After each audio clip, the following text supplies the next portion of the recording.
Oh iya Bang, itu terus masalah para jaksa itu gimana itu kelanjutannya? Nah itu yang agak bikin saya jadi bingung Mas, karena sebenarnya kan kita sudah dikabulkan oleh MK. Nah tapi masalahnya informasi yang saya dengar itu di Kejaksaan Agung itu masih terpecah penafsirannya. Di Kejaksaan itu ada dua pemahaman bahwa terhadap jaksa-jaksa yang sudah dipensiun sebelum putusan MK ya sudah gitu. Tidak berlaku putusan itu untuk mereka. Berarti kalau sudah terlanjur diberhentikan ya udah gitu. Sementara ada sebagian yang menafsirkan sama seperti kita, bahwa seluruh jaksa yang diberhentikan karena undang-undang itu, karena undang-undang kejaksaan yang baru pasal 40A-nya itu, ketentuan peralihannya, maka ya otomatis seluruh jaksa itu dipulihkan kembali gitu. Jadi memang kalau saya lebih melihat seharusnya pihak kejaksaan itu lebih jadi gini, menafsirkan putusan MK itu jangan sama kayak menafsirkan putusan pidana, putusan perdata, karena ini beda Mas. Putusan MK ini dia menguji undang-undang yang berlaku secara umum menyeluruh, atau bisa kalau secara asas disebutnya erga omnes. Maka seharusnya dalam memaknai putusan MK juga jangan disamakan, hanya melihat amarnya saja. Gitu. Jadi kebanyakan orang itu lihat putusan MK-nya hanya dilihat dari amarnya aja. Sementara kalau kita melihat putusan MK itu secara komprehensif, di mana kita juga harus melihat mulai dari legal standing-nya dulu. Gitu. Kan gini, dalam permohonan kita itu kan kita mengajukan atau pemohon yang mengajukan permohonan itu ada 3 klasifikasi Mas. Yang pertama itu jaksa yang sudah diberhentikan dan sudah dapat SK. Yang kedua, jaksa yang sudah diberhentikan tapi belum dapat SK. Bisa karena SK-nya sudah keluar tapi tidak mau ngambil, bisa juga karena memang belum diberikan SK-nya gitu. Nah, yang ketiga itu jaksa yang akan diberhentikan. Yang sebentar lagi akan diberhentikan karena undang-undang itu. Karena ketentuan pasal 40 itu. Nah, dari 3 klasifikasi ini, MK menyatakan bahwa seluruh pemohon, para pemohon itu mempunyai legal standing semuanya. Sementara MK kan pasti sudah mengetahui undang-undang itu berlakunya itu tanggal 31 Desember 2021. Sementara perkara itu baru masuk di bulan Juni 2022. Dan ketika perkara didaftarkan sudah MK sudah mengetahui bahwa pemohon 1 dan pemohon 2 itu sudah diberhentikan dan sudah dapat SK. Kita buktikan kan ada SK pensiunnya. Kalau menurut MK putusannya tidak bisa berlaku surut untuk pemohon 1 dan pemohon 2, pasti MK kan mengatakan bahwa pemohon 1 dan pemohon 2 tidak punya legal standing. Gitu. Tapi ini kan MK mengatakan seluruhnya punya legal standing. Artinya MK mau memberikan perlindungan kepada seluruh jaksa yang berusia 60 tahun saat undang-undang itu diundangkan.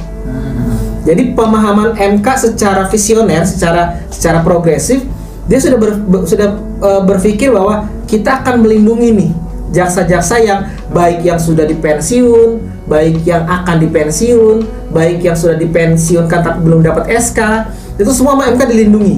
Gitu. Artinya kalau kita memahami bagian legal standing seperti itu, maka kita sudah memahami bahwa putusan MK yang diputuskan tanggal 20 Desember 2022 itu berarti berlaku surut. Karena kalau enggak, ya MK nggak akan memberikan legal standing. MK pasti akan memberikan legal standing hanya kepada jaksa yang akan diberhentikan. Benar. Ya kan? Karena kan MK juga sudah berpikir dong, Undang-Undang 11 2021 itu diundangkan tanggal 31 Maret 2021, sementara MK memutusnya tanggal 20 Desember 2022. Setahun tuh sudah berjalan. Artinya kalau MK menganggap bahwa putusan tidak berlaku surut, maka MK akan mengatakan bahwa terhadap pemohon yang sudah diberhentikan itu tidak punya legal standing. Gitu. Kalau sudah punya legal standing, maka dalam undang-undang MK ini sudah menjamin kepada pemohon yang permohonan yang dikabulkan, maka dapat dipastikan kerugiannya tidak akan terjadi. Berarti ketika sudah punya legal standing, permohonan dikabulkan, maka tidak ada kerugian yang harus dialami lagi terhadap jaksa 3 klasifikasi ini. Nah, Kalau pemohon ini secara menyeluruh sudah dikabulkan oleh MK dan legislatif sudah masuk, maka sebenarnya seluruh jaksa se-Indonesia yang punya klasifikasi yang sama, baik yang sudah diberhentikan dan sudah dapat pensiun, baik yang sudah diberhentikan tapi belum dapat SK pensiun atau yang akan diberhentikan, semuanya itu berlaku sama Mas, karena erga omnes tadi. Gitu. Nah, barulah kemudian dari legal standing itu lihatlah ke pertimbangan hukum. Gitu. Nah, di pertimbangan hukum jelas sekali di paragraf 3.14, 3.15 itu sudah jelas sekali dijelaskan bahwa pertama, MK mengatakan tidak boleh ada jaksa yang diberhentikan seketika. Yang kedua, MK menganggap bahwa permohonan retroaktif pemohon tidak relevan karena apa? Dengan sendirinya. Ada kata dengan sendirinya. Dengan sendirinya, seluruh jaksa yang berusia 60 tahun itu berlaku kepada undang-undang yang lama. Jadi mereka harus pensiun di usia 62 tahun. Harus di umur 62. Bener. Baru di amar putusannya, barulah bisa lihat di amar putusannya. Terhadap pasal 40 itu yang memberikan keberlakuan terhadap usia pensiun usia 60 itu berlakunya nanti. Gitu loh. Nanti 5 tahun ke depan. 5 tahun ke depan. 5 tahun ke depan. Jadi kalau ditambah setahun sama yang proses MK berjalan berarti 6 tahun. Gitu. Nah, itu yang harusnya dipahamin. Jadi bukan langsung serta-merta, wah ini berlaku sejak diucapkan. Lalu kalau sejak diucapkan, untuk apa MK ngasih legal standing? Iya, benar. Kan gitu, ya kan? Nah, ini saya pikir seharusnya Jaksa Agung perlu melihat secara cermat dan tidak perlu mendengar, kalau bisa sih lebih menyaring masukan-masukan yang mungkin dalam tanda kutip ya, itu menyesatkan. Gitu. Kenapa? Karena bayangkan Mas, seorang jaksa punya istri dan berapa anak? Artinya ketika satu jaksa ini diperlakukan seperti itu, sudah harus menunggu setahun karena proses putusan MK. Lalu setelah diputus masih juga digantung, belum ada kepastian. Padahal secara konstitusional mudah sekali memahaminya seperti yang tadi saya jelaskan. Kalau seandainya Jaksa Agung membaca seperti itu, sebenarnya sudah clear ini masalah. Harusnya tinggal dikeluarkan surat edaran kepada seluruh kejaksaan se-Indonesia untuk memenuhi hak-haknya para jaksa kembali. Jadi dipenuhi lagi semuanya, gitu kan? Kalau misalkan terkait dengan taspen yang sudah keluar, ya tinggal dipotong aja, dihitung. Kan gitu. Yang sudah diterima berapa, nanti kemudian dia masih nyambung lagi 2 tahun, itu berapa, tinggal dipotong.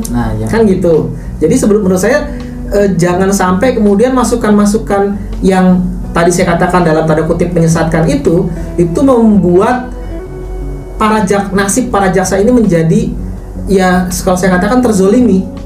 Gitu. Nah, dengan begitu kan Jaksa Agung akhirnya menjadi ikut menzolimi. Kan gitu. Padahal seharusnya Jaksa Agung sebagai pimpinan, sebagai orang tua harusnya mengayomi. Kan gitu. Nah, ini malah akhirnya menjadi menzolimi karena apa? Sudah setahun berjalan proses bersidang di MK, ini sudah banyak jaksa-jaksa yang punya utang, lalu kemudian menyekolahkan anak-anaknya, itu kan, sampai untuk kebutuhan rumah tangga, itu harus tertunda, ditambah lagi setelah putusan masih juga digantung juga nih. Ini kan dari tanggal 20 Desember sampai sekarang udah berapa tuh? Udah sekitar 60 hari. Hampir 2 bulan. Ini kan menurut saya gimana ya? Jadi terus mau bagaimana sementara ada berapa ratus jaksa nih yang sudah mengalami hal yang seperti pemohon alami. Bahkan oke lah, nggak usah kita lihat jaksa-jaksa yang yang tidak menjadi pemohon. Ini jaksa jadi pemohon aja itu sampai sekarang belum aktif, gitu loh. Lah untuk apa dia maju ke MK memohon diberikan legal standing, setelah menang ya tetap aja pensiun. Kan gitu. Artinya apakah MK yang gagal memberikan perlindungan konstitusional? Kalau MK yang gagal, ya untuk apa ada MK? Kan gitu. Atau Jaksa Agung nih tinggal di keputusannya di Jaksa Agung. Jadi sebenarnya seharusnya seperti itu.